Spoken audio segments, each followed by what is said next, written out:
Hey there, welcome back to the channel.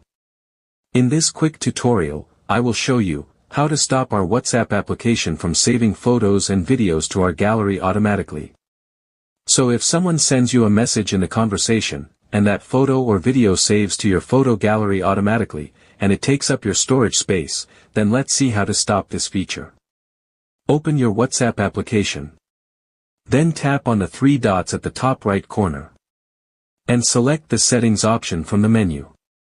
Once you get to your Settings page in WhatsApp, you will open the Chat section. And here you will see Media Visibility option. Turn off this option.